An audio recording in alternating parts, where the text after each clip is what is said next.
So next I am going to start this topic collisions, which is after center of mass and conservation of linear momentum. In some of the books, collisions is also given in the same under the same headings, conservation of linear momentum. But in some of the standard books, it has been dealt separately. So here I am going to deal collisions separately. Of course, it can also be treated as a continuation of conservation of linear momentum. So first I am going to discuss the theory part for collisions.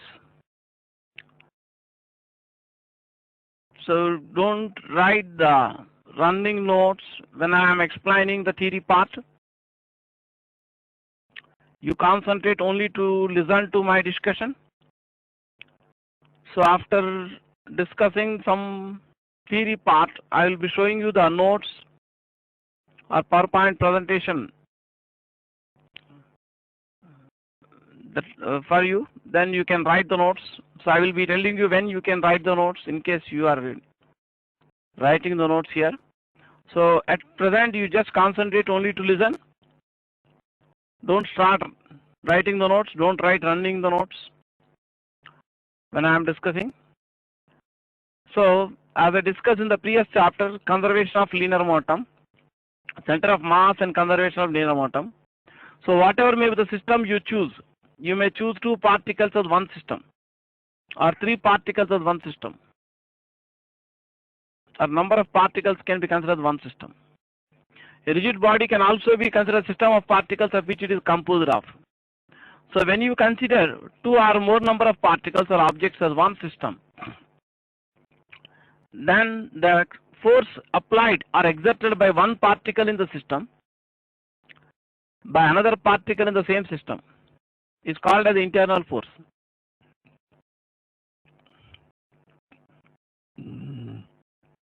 The force exerted by one particle in the system on another particle in the same system is called as the internal force. And the internal forces cannot change the total linear momentum system. The total linear momentum of system changes only due to the external forces acting on the system. So if you consider the case of collision of 2 bodies with masses m1 and m2. First we consider the general case, later we will specifically discuss about one-dimensional collisions. Let us consider the 2 bodies with masses m1 and m2, which have velocities u1 bar and u2 bar just before they collide with each other. So at the time of collision,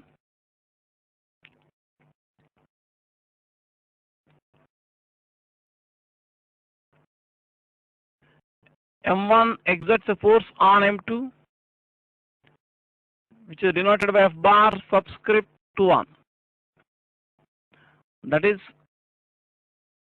the contact force on m2 by m1 or interaction force on m2 by m1, which is denoted by F bar subscript 2(1). The force of interaction, the reaction to this force, that is the force on m1 by m2.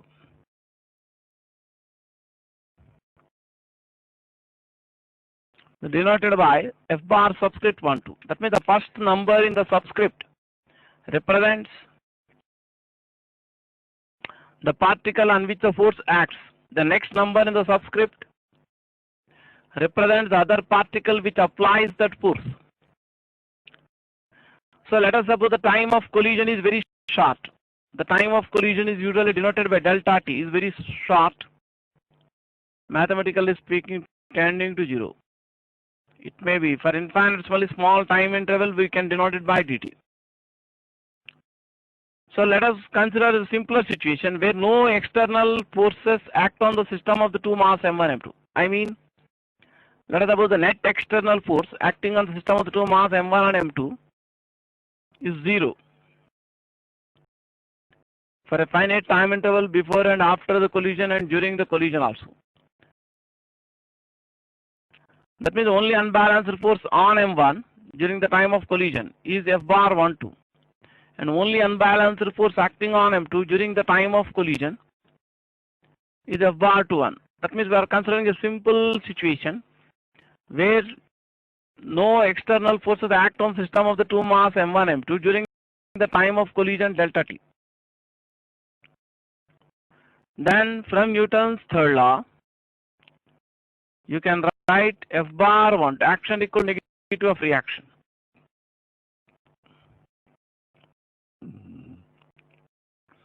From Newton's third law, we can write action and reaction are equal in magnitude but opposite in direction. So mathematically, you can write F bar 12 is equal to negative F bar 21. For infinitesimally small interval of time,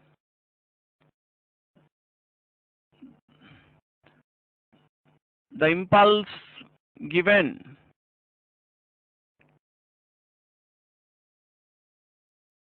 to the mass M1, F bar 12 is the force on M1 by M2. So F bar 12 dt gives you the impulse given to the mass M1 during the infinitesimally small interval of time dt. That can be the minus of F bar 21 into dt, which is the impulse given to the mass M2 during the same time interval dt. The impulse gives you the change in the linear momentum. The impulse of the resultant external force on a particle gives you the change in momentum of the particle. That means F bar 12 dt, if you integrate both sides for the time of collision, that means if you consider for the time of collision, this gives the change in linear momentum of M1 in the time interval delta t, which you can write M1 V1 bar minus M1 U1 bar.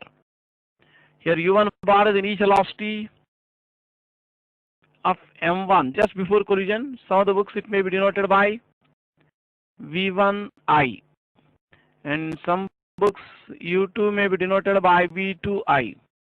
U2 bar is the velocity of M2 just before collision, which may be also written as V2I, V subscript to I, that is initial velocity of M2.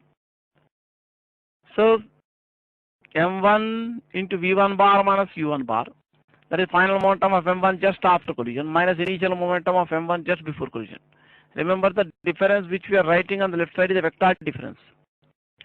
Is equal to negative of change in momentum of M1. So we can mathematically write delta P bar for M1, negative of delta P bar for M2. Delta P bar means change in the linear momentum of mass M1. Delta P bar subscript 1 means change in linear momentum of mass M1 during the time of collision. Delta P bar subscript 2 means change in linear momentum of second mass M2 during the time of collision. So this you can delta P bar subscript 2 is change in linear momentum of second mass M2. You can write M2 into V2 bar minus U2 bar. V2 bar is the velocity of M2 just after collision. V1 bar is velocity of M1 just after collision. In some of the books, textbooks, that is V1 bar may be written as V bar subscript 1F. And V2 bar may be written as V bar subscript 2F. V bar subscript 1F represents the final velocity of M1 just after collision. V bar subscript 2F represents the final velocity of M2 just after collision. But I follow this notation, which is simpler to write for the students. You can follow any one of the notations. So you can collect the terms containing U1 bar, initial velocities to one side of the equation, final velocity to the left side. So this you can write it as M1 V1 bar plus M2 V2 bar equal to M1 u1 bar plus m2 u2 bar. So m1 u1 bar is the initial momentum of m1 just before collision. So m2 u2 bar is the initial momentum of m2 just before collision. So vector sum of the linear momenta of the two mass m1 and m2 just before collision. That is what you have on the right side of the equation. m1 v1 bar is the linear momentum of the first mass m1 just after collision. m2 v2 bar is the linear momentum of the second mass m2 just after collision. So m1 v1 bar plus m2 v2 bar, the vector sum of the linear momenta of the two masses just after collision. So vector sum of the linear momentum of the two masses just after collision will be equal to the vector sum of the linear momentum of the two masses just before the collision. In the problems we deal in collisions, there are two types of situations. The first simpler situation is the problems where no net external force acts on system of the two masses m1 and m2 during the time of collision. Then total motor system of the two masses at a later instant after collision can be taken as equal to total linear motor system of the two masses at an earlier instant before the collision if no net external force acts on the system of the two masses between the two instants. But some of the problems, the net external force on system may not be zero. But if the time of collision delta t is very small, tending to zero, we can write vector sum of linear momentum of the two masses just after collision can be equated to the vector sum of the linear momentum of the two masses just before collision, assuming that change in the linear momentum system of the two masses during the time of collision due to the external forces is negligible when the time of collision is very short. So in all the examples we deal in collisions, it is understood unless, even if it is not specified, unless you are specifically mentioned, the time of collision to very small. So that vector sum of the linear momentum of the two masses just after collision can be equated to the vector sum of the linear momentum of the two masses just before collision. So the collision between two masses may be one-dimensional or two-dimensional or three-dimensional. Of course, we first discuss about one-dimensional collisions.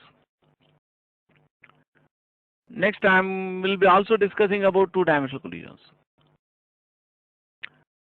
So in the case of two-dimensional collisions, if the two bodies, that means if the two velocities before collision and velocities just after collision, if they are confined to single plane, then it can be called as two-dimensional collision. In the two-dimensional collision, suppose if the plane in which the two masses move before and after collision, we can consider it as xy plane. The velocity v bar of a body moving in the xy plane can be written in the form I cap into Vx plus j cap into Vy. But first I am going to discuss the one-dimensional collision to start with. Later specifically I discuss two-dimensional collisions. So in the one-dimensional collisions, I mean collision is said to be one-dimensional. Velocity is just before collision and velocity is just after collision. If they are direct along same straight line, then the collision is called one-dimensional collision. One-dimensional collision is sometimes also called as head-on collision.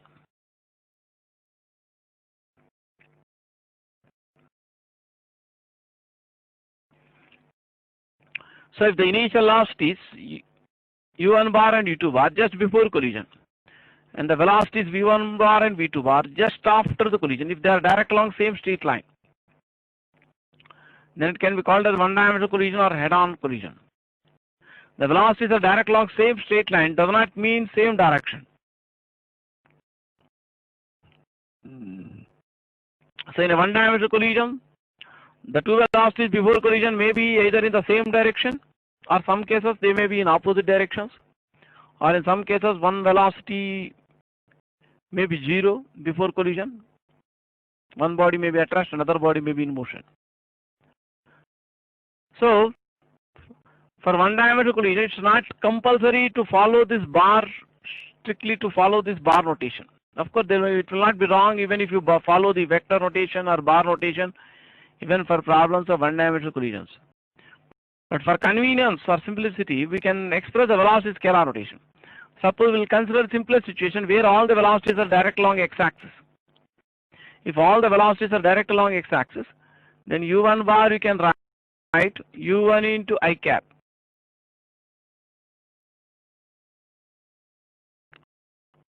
u2 bar you can write u2 into I cap. u1 and u2 are the x components of initial velocities before collision. v1 bar you can write v1 into I cap. I cap is unit vector along positive x-axis. v2 bar you can write v2 into I cap. So I have I cap in every term on both the sides.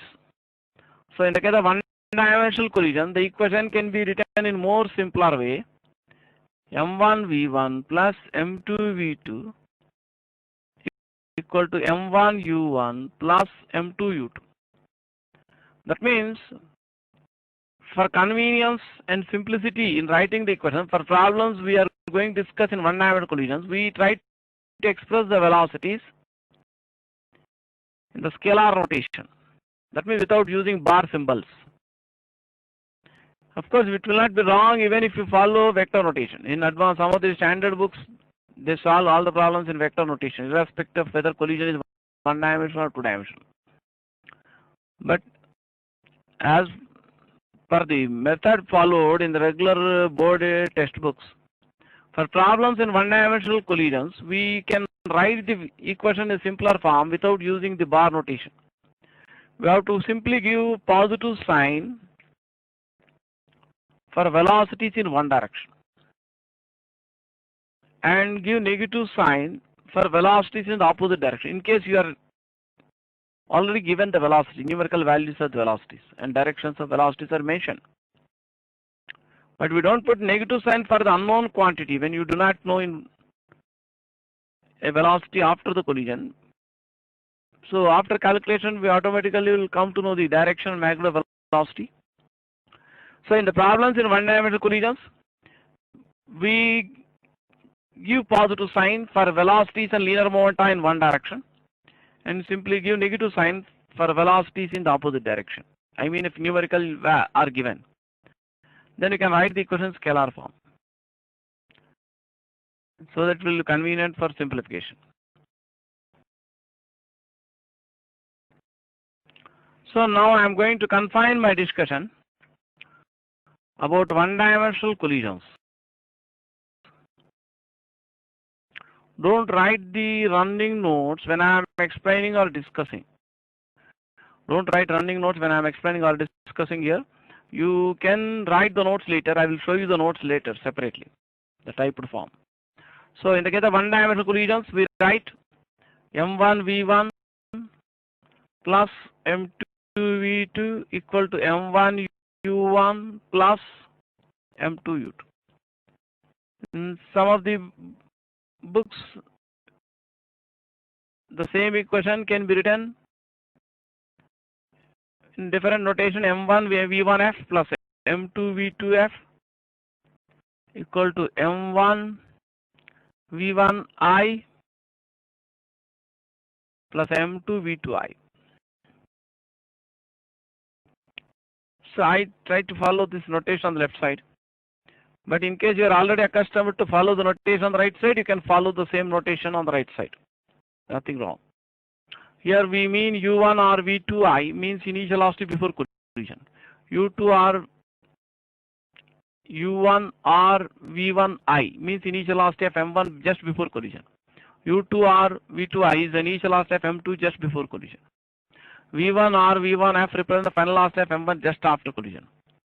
v2 or v2f represent the final velocity of m2 just after collision.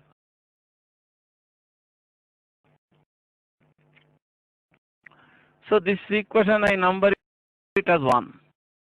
This equation 1 holds good for all one-dimensional collisions, irrespective of whether the collision is elastic one-dimensional collision or inelastic one-dimensional collision. So a collision is said to be an elastic collision. The total kinetic energy of the two colliding masses just after collision, same as the total kinetic energy of the two colliding masses just before collision.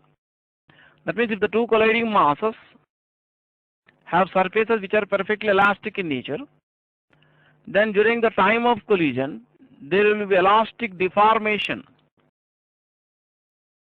of the two colliding bodies. That means there will be temporary change, elastic deformation in the dimensions of the body, or we call elastic deformation within the elastic limit. But if these deformations are within the elastic limit, that means a part of the initial kinetic energy before collision may gets converted into elastic potential energy during the time of collision, in the case of elastic collision. But after the two colliding bodies get separated from each other, then no impulsive forces act. The impulsive forces between the two masses M1 and M2, which I have denoted by F bar 12 and F bar 21. This F bar 21 and F bar 12, they denote the internal forces or forces of interaction between the two colliding masses, which act only for a very short time interval during the time of collision, which we call impulsive forces. Due to these impulsive forces, each colliding mass may undergo a temporary deformation, elastic deformation within the elastic limit, so that a part of initial kinetic system of the two colliding masses may get converted to elastic potential energy of deformation during the time of collision. But after the collision is over, I mean the two colliding masses get separated, the two masses completely regain back their shape and dimensions if the collision is perfectly elastic. That means elastic deformation potential energy gets converted back to kinetic energy. So that some of the kinetic energies of two colliding masses just after collision can be equal to some of the kinetic energies of the two colliding masses just before collision. But don't mistake the total kinetic energy of two colliding body masses remains constant during the time of collision. Total kinetic of two colliding masses during the time of collision should not be mistaken to be same as total kinetic energy before collision. The correct statement is that in the case of elastic collision, the total kinetic energy of two colliding masses just after collision, same as the total kinetic energy of two colliding masses just before collision. So in the case of an elastic collision,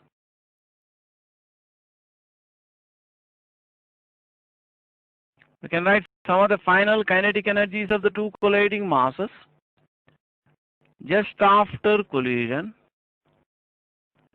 is equal to some of the initial kinetic energies of the two colliding masses just before the collision.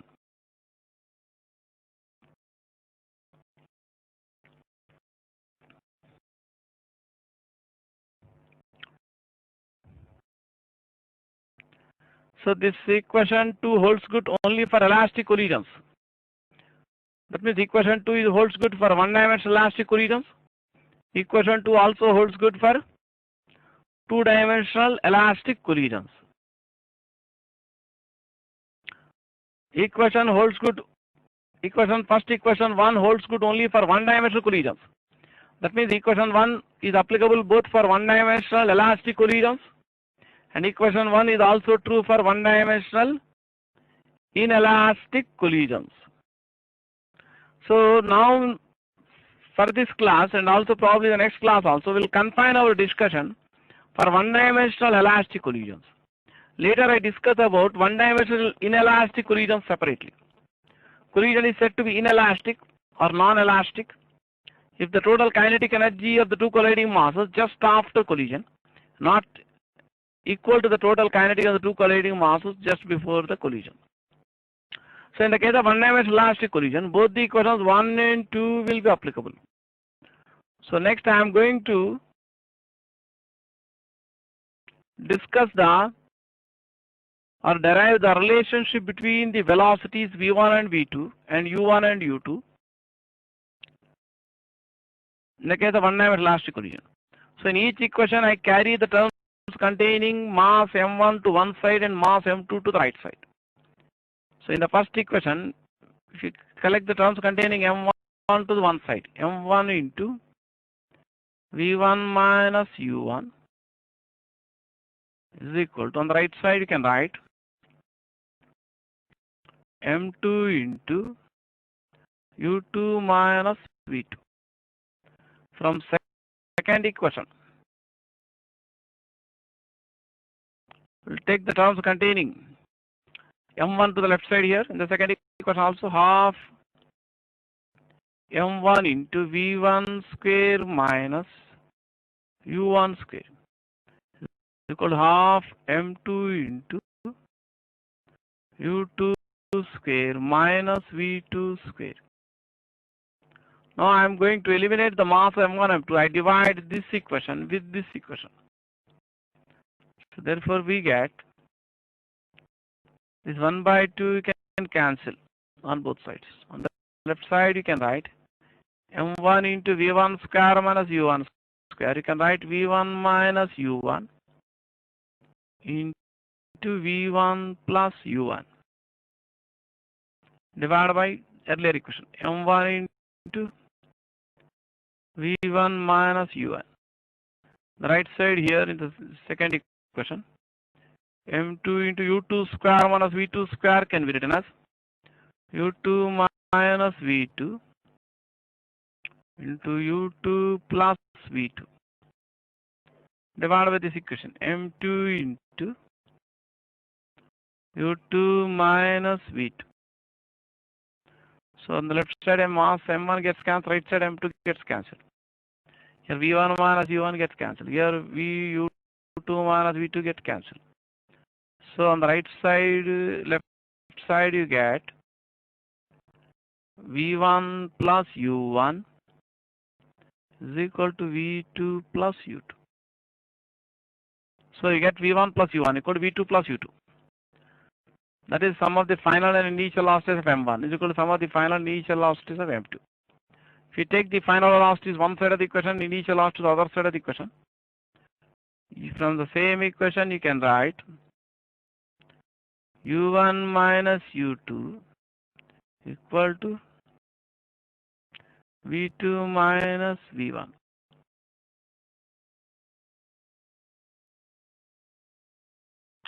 So u1 minus u2 gives you the relative velocity of m1 with respect to m2 before collision. v2 minus v1 you can write negative of v1 minus v2, or same equation you can write v2 minus v1 is equal to negative of u2 minus u1. v2 minus v1 the relative velocity of m2 with respect to m1 just after collision. u2 minus u1 is the relative velocity of m2 with respect to m1 just before collision. You can observe that v2 minus v1 is negative of u2 minus u1. That means the relative velocity of m2 with respect to m1 just after collision is a negative of relative velocity of m2 with respect to m1 just before collision. So if you consider the magnitudes only, we can say that magnitude of relative velocity between the two colliding masses just after collision when they get separated will be same as the magnitude of relative velocity between the two colliding masses just before collision. Of course, this is true only in the case of one-dimensional elastic collision. So the present discussion is about one-dimensional elastic collisions. That means in the case of one-dimensional elastic collision, the magnitude of relative velocity between the two colliding masses just after collision same as the magnitude of relative velocity between the two colliding masses just before collision. So I am going to now show you the notes for what I have already discussed. That means I would like to summarize the whole discussion I have done so far in this class. Now those who are writing the notes, now you can get ready with your notebook and pen. So now I am going to show you the notes for what I have so far discussed in collisions.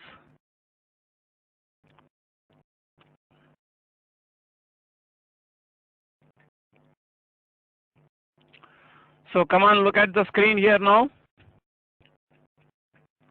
So I'm going to show you the notes for collisions, summarize the discussion I have done. Look at the screen. I will read out the notes. So those who want to write the notes, they can start writing the notes. In case you need more time to copy the notes at any time, more time than given here, you can take a pause and take your own time, because all the students may not need same interval of time to copy the same notes. Come on, look at the screen. If two masses m1, m2 moving with velocities u1 bar, u2 bar, respectively, collide with each other, such that the time of collision is extremely short, within brackets I have written delta t tending to 0, then we can write m1 v1 bar plus m2 v2 bar equal to m1 u1 bar plus m2 u2 bar in vector form. So this equation is a more general equation which we write for all examples in collisions. Either the collision is one-dimensional or two-dimensional. Of course, the collision may be three-dimensional also, but we are not going to deal examples of three-dimensional collisions at present for the students at the 11th class or intermediate level, where v1 bar and v2 bar are the velocities of m1, m2 respectively just after collision. For a one-dimensional collision, we can write m1 v1 plus m2 v2 equal m1 u1 plus m2 u2. This we call equation number 1. Come on, copy down this. In case you need more time to copy the notes, you can take a pause and copy the notes. In case you need more time to copy this, you can take a pause and take your own time to copy the notes. Next, I am going to show you the continuation for this.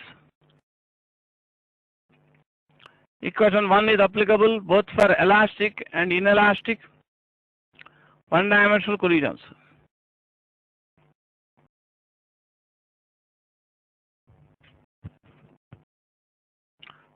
So equation 1 is applicable both for elastic and inelastic one-dimensional collisions. For a perfectly elastic collision, can write half m1 v1 square plus half m2 v2 square equal to half m1 u1 square plus half m2 u2 square. So if you solve the equations 1 and 2 as explained before, for a one-dimensional or head-on elastic collision, you can write v2 minus v1 equal to u1 minus u2, which you call equation number 3, or v2 minus v1 equal to negative of u2 minus u1.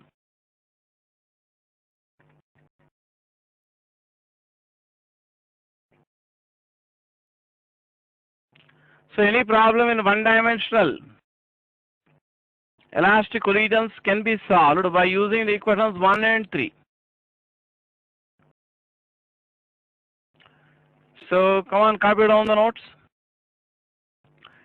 In case you need more time to copy the notes, you can take a pause and take your own time.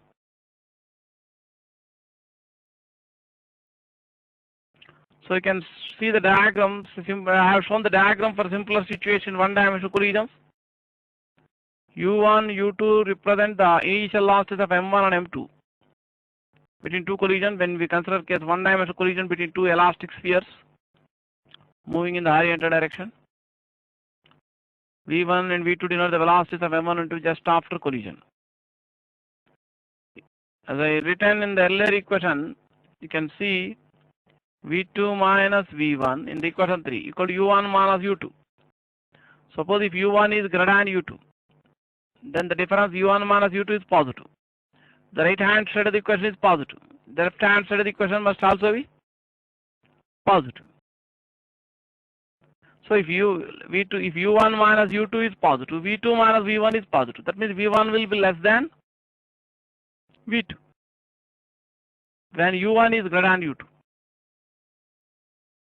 So if U1 is greater than U2 before collision, you can then after collision V1 will be less than V2. Means before collision, if M1 is moving, I mean before one-dimensional elastic collision, I mean if M1 is moving faster than M2 in this figure before collision, then after collision M1 will be moving slower than M2. That means in a one-dimensional elastic collision, after the collision, the faster body gets slowed down and the slower body will be speeded up. That means suppose if M1 is moving faster than M2 before collision, then after collision M1 will be moving slower than M2. I mean in the case of elastic one-dimensional collision. The whole discussion is about elastic one-dimensional collision. So in a one-dimensional elastic collision, the magnitude of the relative velocity of separation just after collision will be equal to the magnitude of the relative velocity of approach just before the collision. Come on, copy down this.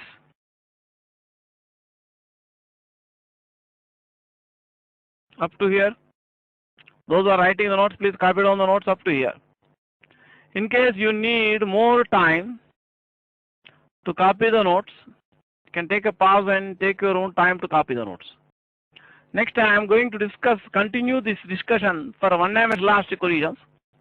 That means I am going to derive the expressions for V1, V2 in terms of U1, U2 and masses of the two colliding bodies in the case of one-dimensional elastic collisions. So, after copying up to here, please stop writing. Again, you concentrate only to listen. You can now stop writing after copying this. So, in the case of one-dimensional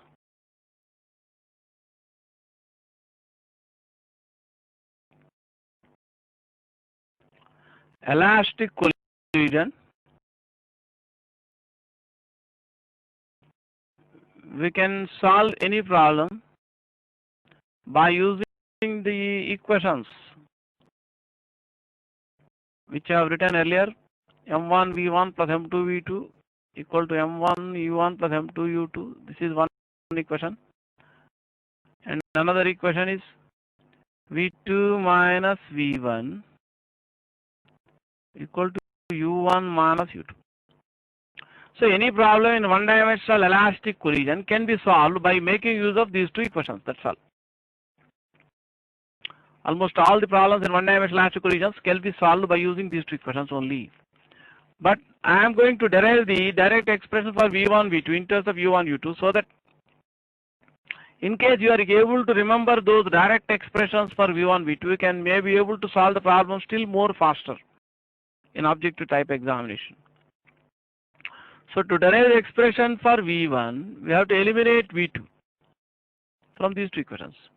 From this equation, V2 minus V1 equal to U1 minus U2, can write V2 equal to V1 plus U1 minus U2. We'll substitute this value of V2 in the equation number 1. Substituting this value of V2 in the equation number 1, can write M1 V1 plus M2 into V2. We can write V1 plus U1 minus U2 equal to M1 U1 plus M2 U2. Now we can solve for V1. That means collect the terms containing V1 separately and terms containing any velocity U1 and U2 to the right side. So you get M1 V1 plus M2 V1 plus M2 U1 minus M2 U2 equal to M1 U1 plus M2 U2. You can solve for V1. You can take V1 common in the first two terms on the left hand side, and these two terms we transpose to the right side.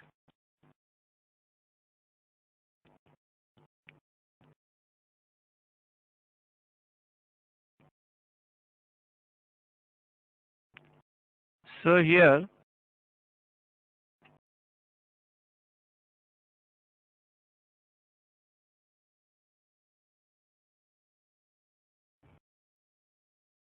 if you carry this term to the right side, M1 U1 plus M2 U2 minus M2 U1 plus M2 U2.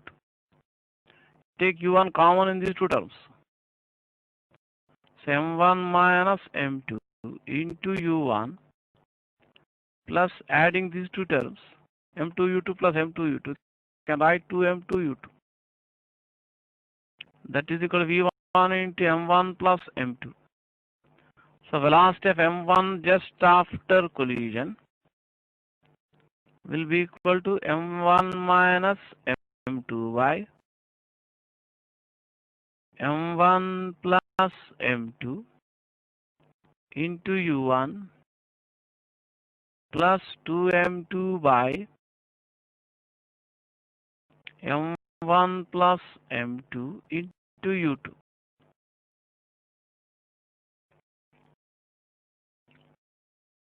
Similarly, you can solve for v2 also by eliminating v1 from the two equations. From this equation, you can substitute this value of v1 in this equation to find v2. That is one method. Other method is you can eliminate v1 from these two equations. You can find v2. From this equation, you can write v1 equal to v2 plus u2 minus u1. And this value of v1 you can substitute in this equation, first equation. That is m1 v1. v1 you can write again v2 plus u2 minus u1 plus m2 v2 equal to m1 u1 plus m2 u2.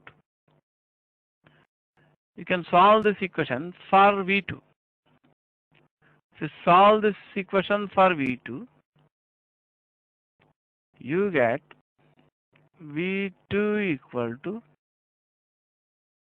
2m1 by m1 plus m2 into u1 plus m2 minus m1 by m1 plus m2 into u2.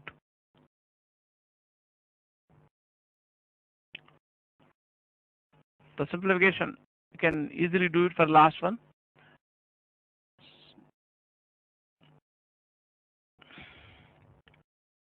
So finally, in the case of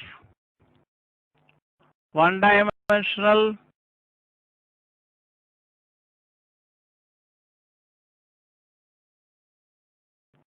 elastic collision,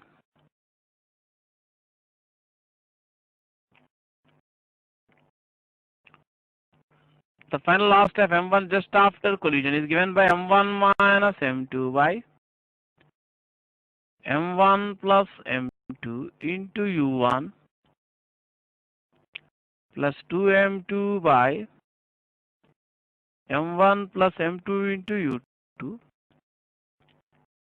and v2 can be written as 2m1 by m1 plus m2 into u1 plus m2 minus m1 by m1 plus m2 into u2.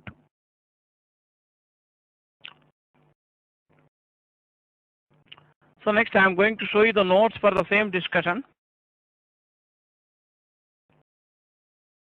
So those who are writing the notes, and then they can again get ready with your notebook and pen to copy the continuation. I mean notes for continuation of the earlier part of the notes.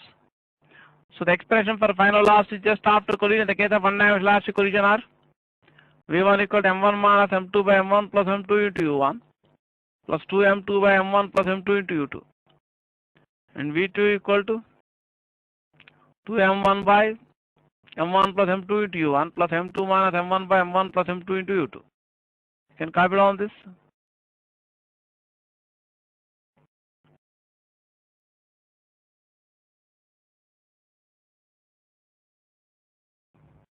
In case you need more time to copy this, you can take a pause and copy this. So next I am going to discuss the special cases in one-dimensional elastic collisions. So better I discuss about the special cases and one-dimensional elastic collisions in the next class. So in the next class, I am going to discuss some special cases in one-dimensional elastic collisions. And some of these special cases are discussed even in the board textbooks. A number of questions were given in the past entrance exam papers based on these special cases. Then after that, I will be discussing some problems on one-dimensional elastic collision. After that, I will be discussing one-dimensional inelastic collisions in the next classes.